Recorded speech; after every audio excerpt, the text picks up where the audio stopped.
Telah dinukil dari kaum salaf, dari kalangan sahabat dan tabi'in bahwasanya mereka mandi dan memakai minyak wangi pada 10 malam terakhir untuk mencari malam Lailatul Qadar. Malam yang telah dimuliakan dan diangkat derajatnya oleh Allah SWT. Jadi mereka bahkan sampai pada tingkat mengemas malam itu dengan baik. Pakai baju yang paling bagus, baju baru, minyak wangi terbaik hanya untuk menyambut Lailatul Qadar. Supaya mereka menghadap kepada Allah SWT dalam kondisi sempurna.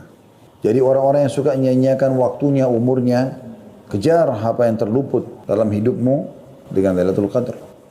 Maka dia seperti pengganti umur kita semuanya dengan beramal saleh pada saat itu.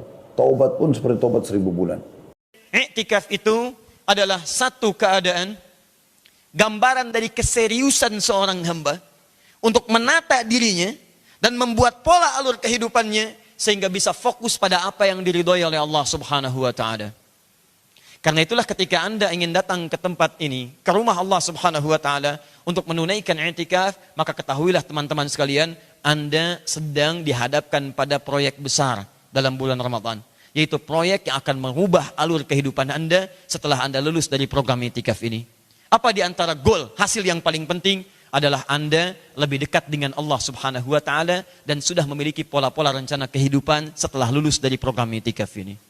Di gambaran orang yang lulus dari i'tikaf, pertama, dia akan semakin fokus membangun kedekatan dengan Allah Subhanahu wa taala.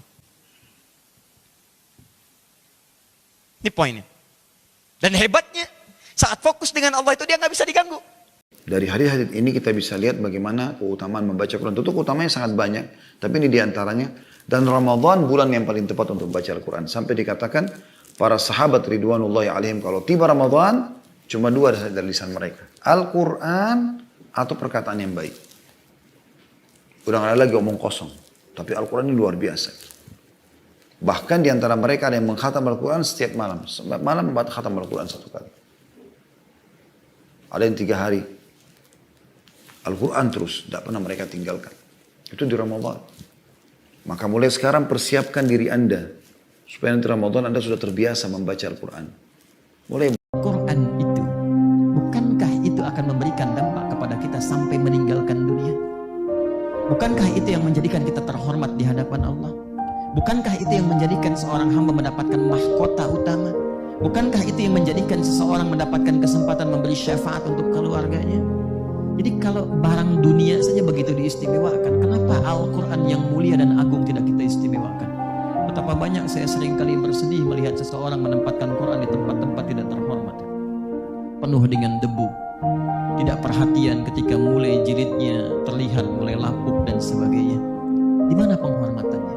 Padahal Anda katakan itu naba'ul azim, sesuatu yang agung, yang tinggi. Kenapa ketika baca Al-Quran senyamannya saja? Mana adabnya? Anda menghadap orang tertentu yang terhormat, kata-kata Anda dijaga. Tapi kenapa ketika baca Al-Quran gak mau belajar untuk membaca dengan benar?